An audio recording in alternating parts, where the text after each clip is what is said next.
boy, they are horrific. That's one way to put it. What is happening? We hear a lot of anecdotal evidence, by the way, about some of these stories. People just can't find anybody that wants to work, and this is everywhere from restaurants to manufacturing. It's a real issue. And what does that mean for us? Well, it means more than when you go to the restaurant, they're having a hard time serving you. It means maybe you have a hard time getting things that they're producing, manufacturing, getting them to your home. It means that maybe you have to pay more for those things. There's a lot that goes into this. Congressman Bill Huizenga joining us right now, Lake Michigan Congressman. Appreciate you being here with us today. How are you, Congressman? We're doing well. On my way back out to what I lovingly call the land of Oz, and it looks like reality, and but it's not quite. Washington D.C. is. Yeah. Have you found the man behind the curtain there yet? There's behind curtains, and some people don't want to look too hard behind the curtain. They just want to see the great and glorious Oz, and I'm one who likes to pull the curtain back. But yeah, it was interesting. You've been talking about so much already this morning as I was listening. Dr. Fauci, I'm on Port Sheldon Street in Ottawa County. There's some very witty person that put up a sign in front of their home. It's a large sign that says, "Who do you trust?" And it's a picture of Dr. Seuss and of Anthony Fauci. The Cat in the Hat or Dr. Fauci. So yeah, lots of things getting debated in Washington right now. Yeah, which doctor do you I'm reading a book right now. I recommend it to you, and I recommend it to anybody who wants really a clear picture of what has happened over the last year and how we got here. And it is called The Fauci Bargain. It's by a guy named Steve Deace, and I'm going to talk to him a little later on today with our podcast. But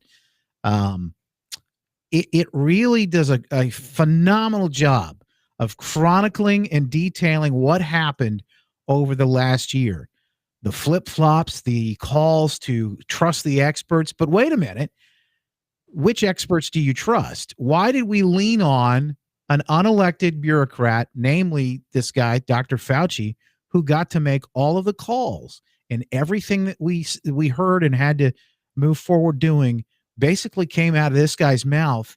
And when you look at the record of what he said, and then what he said again, and then what he said again, and how it was all over the board, I got to tell you, Congressman, I think a lot of folks would love to see that guy held accountable. He's also the highest paid federal employee. Shouldn't there be some accountability for all the damage and destruction that's occurred because of the things that he said?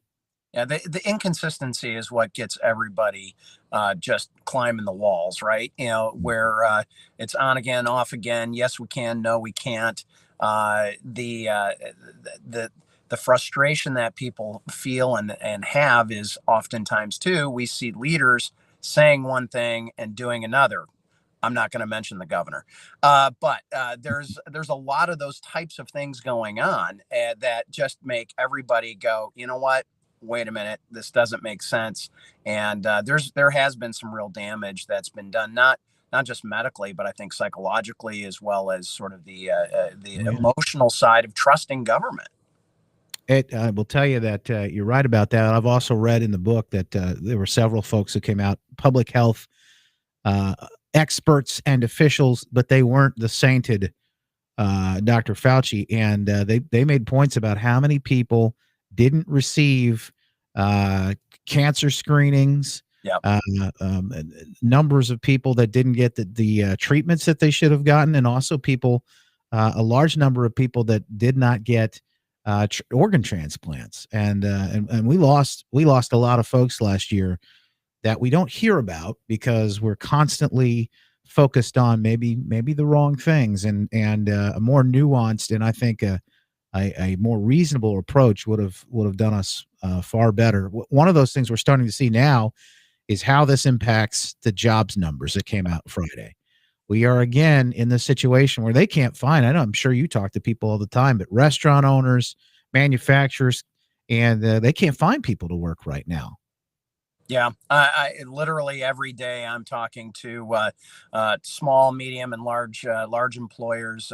These job providers, are struggling, and you look at the numbers. It's disturbing. We know that there's millions of job openings right now.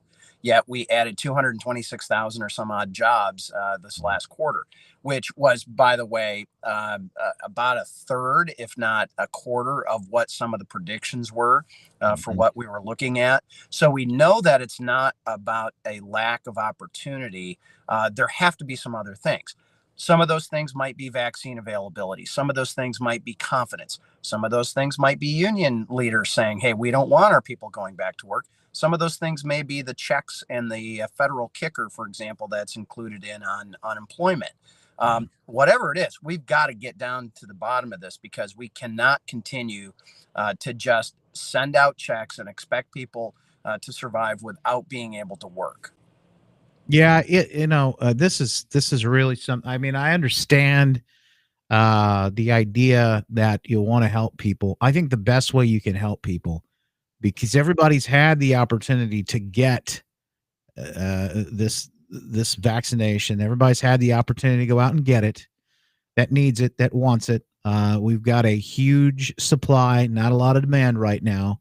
I think it's time to get back into full swing here, open things up and get people back out there, shut off these checks, because as long as you keep these checks running, people are going to choose not to work.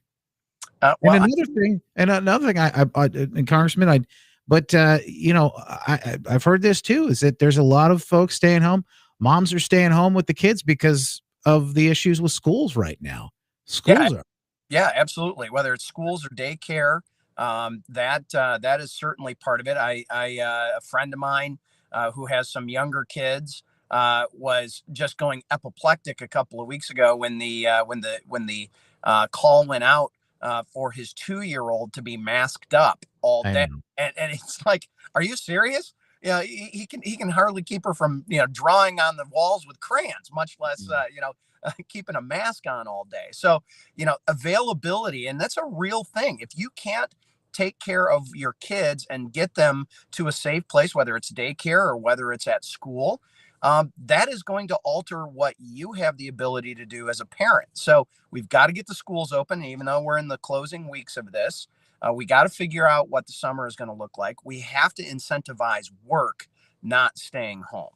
There's one state, and I don't recall off the top of my head, maybe Montana, but they have decided to move to giving checks to people who go back to work and stay in jobs for 12 weeks or something like that. So that's an incentive in the entirely different direction. It's creative. I'm not a big fan of sending out checks, but I mean, either way, but holy cow, that makes you really think about what are we incentivizing people to do here?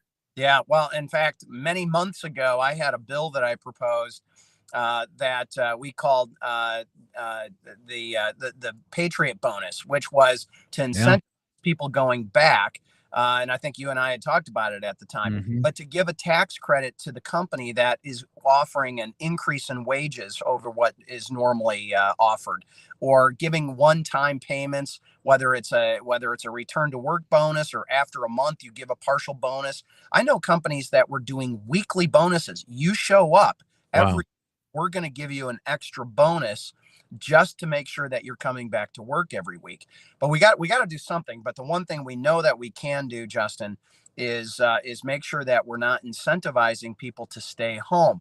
There are circumstances where it's necessary, but let's make sure that it is really necessary and not out of convenience. Lakeshore Congressman Bill Huizenga, thanks for being here with us today. We always appreciate it. Hey, good to be with you. Thanks. Have a great week. You too. Get back in the land of Oz. Coming up next, we did have some good news. We want to share with you some legal battles being fought and won for your kids and the rest of the state. We talk about that next, right here. Plus, we'll give you a chance to win a Freedom 4-pack. Those tickets to the Deltaplex, Nigel Farage, Stand Up Michigan, Freedom Works this Friday night.